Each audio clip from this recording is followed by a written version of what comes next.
بسم الله الرحمن الرحيم. وزيرك مالية حكومة الفدرالية الصومالية مدن عبد الرحمن بيلي، وزيرك حقيقة وزارة المالية أقاسمها جود قدوميها أورك هوينك قرن كصوماليات لما المسؤولين كسوق بشيء مناسبة قروح ذا بدن قدوميها دلنا يرد قبل كبنادر مجمع علماء الصوماليات قدوميها شعر يجيز لما هوينك قروح ذا بدن دلنا يرد صحافة فنانينتا لما أنتي نوحي السلام السلام عليكم ورحمة الله وبركاته. بعد السلام هذا الذي سودوينا وزارة مالية وحن أقوهم بلينا يا مناسبة قروح ذا بدن أباهنت إن لو قبته هوين وينها الصوماليات إذا يرد بقى مهم تهي كسر أدي مالنتي مناسبة إذا يرد مالنت إذا يرد أدونك إن لو كسر قبته بانتنا مالنتي لبعض هذا نقومها بعلينا هذا همام قبل كبنادر هذا سودوينا هدي أقول قالوا إذا يرد يهوينك دورك كل يهين مالية أما عنشورة هدان وجود جردانك هوينك وحكوس وبدن عنشور بحياشة إن إيجل يهين مال والبو أديان حاجوه هوين صوماليات كبحية عنشورة هدانا أتاجن حلقي صدق كسنو بربركها سو أم بحية لأن يرد الصوماليات ما أنت أقونت له وحكوسو كردي أقونت هذه كشقي هرمركودي إن يهين haweenka waxay ku shaqeeyaan si voluntary ah ee ugu shaqeeyaan xareynta canshuura ayagoon wax dhaqaale aan ku xirin haddana diyaar u ah inay dalka dib u dhisaan horumarka dalka ka shaqeeyaan canshuurta dalkana markii la bixiyo og meesha ay ku bixayso ee og tahay haweenka Soomaaliyeed canshuur bixiyaha qiimaha uu leeyahay ama doorka uu ka qaadanayo canshuurka marka la bixiyo dalka heerka uu istaagayo aadan ugu mahadcelinaa haweenka Soomaaliyeed ee mar walba ka shaqeeya canshuur bixinta ama ka qayb qaata wacyigelintiisa canshuurta bixinteeda sidaad ogtihiinba dalka hadii dadkiisu canshuur bixiyo horumarka maanta la taagan yahay 40 sano waad aragteen isbedel ka muuqda canshuurta bixinteedii heerka lagu istaagay wasaaradaha dalka shalay dawladda uu hogaaminayo madaxweynaha jamhuuriyadda federaalka Soomaaliya mudane maxamed cabdullaahi farmaajo hortiisa wasaaradaha waxay ku shaqeyn jireen madaxtooyada dhexdeeda waxay ku shaqeyn jireen guryo kira ah maantana wasaarad walba waxay ku shaqeynaysaa xaruntii loogu talagalay waxaana sabab u ah bixinta canshuuraha haddii canshuur aan la bixinin maanta maysan ku shaqeyn lahayn dalka maanta quruxda uu leeyahay ganacsiga uu leeyahay horumarka uu leeyahay waxa u sabab ah in canshuurta la bixiyo dadka Soomaaliyeed shalay dalalka kale ku bixin jiray ganacsiga ama ku shaqeyn jireen inay maanta dib ugu soo noqdaan waxa sabab u ah systemka maanta wasaaradda maaliyadda ee ku shaqeynayso ah system muuqda isla xisaabtan leh ganacsiga heerka uu marayo ama dhaqaalaha la bixiyo meesha uu ku baxayo waad arkaysaan magaalada Muqdisho isbedelka ka muuqda wadooyin ayaa la dhisayaa horumar ka socdo wax walba oo socdana dhaqaalaha lagu bixiyo canshuurta la bixiyo oo sababay dhalinyarada Soomaaliyeed hadaa u soo jeesto dhalinyarada 30 sano waxay ku soo barbaareen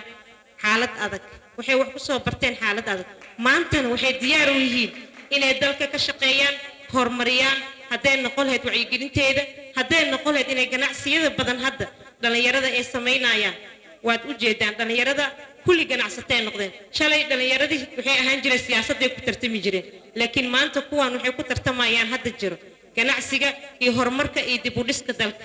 sidaad arkaysaanba dhalinyarada maanta way isku hambalyeynayaan kan maanta wax qabta inay munaasabad u sameeyaan ay dhahayaan maanta horumarkaas ayaan ku soo talaabsanay waxaana mudnaantaas iskala dhalinyaro maysan haysan dhalinyarada kalsoonidaas ay waxay ka heleen dawladda maanta ee jirtay nabad iyo nolol marka waxaan rabnaa faano la faraka maqadnaaliir hooshana wili way dhiman tahay wili dalka wuxuu ka soo kabanayaa burburkii inaan noqono dad isku duuban ka shaqeeya horumarka oo wadaan ganacsiga inaa bixisaan canshuurihiisii wax walba canshuur lagu bixiyana aad ogtihiin meeshuu ku baxayo iyo dawladda la xisaabtami kartiin ee u badan yihiin dhalinyaro doorkiina ayaa la joogaa inaad ka faa'iideysatiin marka aad horumarka dalka ka shaqeysaan dib u dhiskiisana aad ka shaqeysaan waad u jeedaan hadda waxbarashadii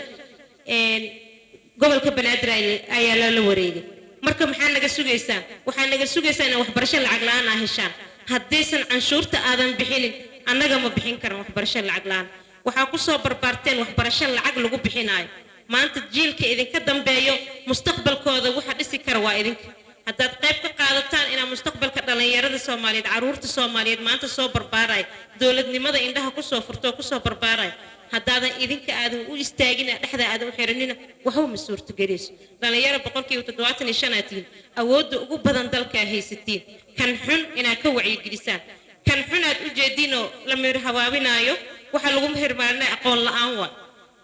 ninka aqoonka leh oo maskax leh wax soo bartay ma ogolaanayo naftiisa inuu gooyo dadkiisa inuu dilo ama dalka inuu burburiyo waad u jeedin waxa la xoog badan ee culeyska badan ka jir waa aqoonta inaa ku dadaashaan aqoontiina ugu faa'iideysiin dhalinyarada kale ee maanta mustaqbal la'aanta haysata ama nolosha ku xun ama kan kale waxaysan waa awoodin inaa idinka istaaquleysaan kan awoodin inuu waxbarashada iska bixiyo inaa ka bixin kartiin inaa noo kaashatiin annaga waxaan diyaar u nahay inaan ku shaqeyno awoodiina horumarkiina aan ka shaqeyno adeegayaal aan nahay manihi kuraasta aan ku fadhinaa u jeedin idinka idinku metelna laakiin idinka haddaan hoggaanka aadan qaadan dhalinyaro dalka waa burbura kiina jiidda jiro oo cadowga baacsanayo inaa ogtihiin ayaa loo baahan yahay dhaqaalaha ku baxaayo waa canshuurta askariga jiidda ku jiro dhaqaalihiisa haddaada idinka aadan soo saarina cadowga ma baacsan karo marka inaan isku duubnaano aan mar walba ka shaqeyno horumarka dhaqaale bixinta canshuur bixinta dal walbo aad u jeedaan qurux badan horumarsan dadkiisa ayaa u istaaga canshuurtooda bixiyo dawladda haddaysan canshuur aysan shacabkeeda aysan bixinin dawladdu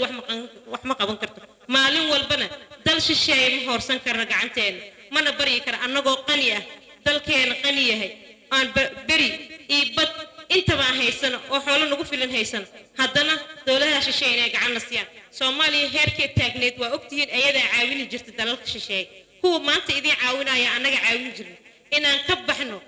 caawinaadana la caawinaaye annaga dawladaha kale inaan caawino waxa sameyn kara waa dhalinyaradiina qabiil inaadan ku shaqeynina qaran ku shaqeysiina idin kala dardaarmeena qabiilka meel iska dhiga isku aqoonsada aalna la yiri ma hane ku dagaalama mana la dhihin waa mahadsantihiin aada idin soo dhaweynaa munaasabadan waa muhiim wacyigelinteedana wasaaradda maaliyadda aadaan ugu mahadcelinaa sababtoo ah isla xisaabtan BFM lagu shaqeeyaa system lagu xareeyaa lacag shalay haddaad ogaan jirteen lacag gacan lagu qaadayo oo qofkii intuu rabana dhiibi jir intuu rabana jaabka gelin jir maanta system ay ku shaqeysaa wasaaradda maaliyadda hadday gobol ahaan lahayd iyo hadday wasaaradda ahaan lahaydba isku mid meeshii lacagta system ay ku xaroonaysaa shakhsi ma qaadanayo dalkoo ku noqona isbeddelka muuqdana ha ka beeshiinay social media ku shaqeeya horumarka dalkana ka sheega waa mahadsantihiin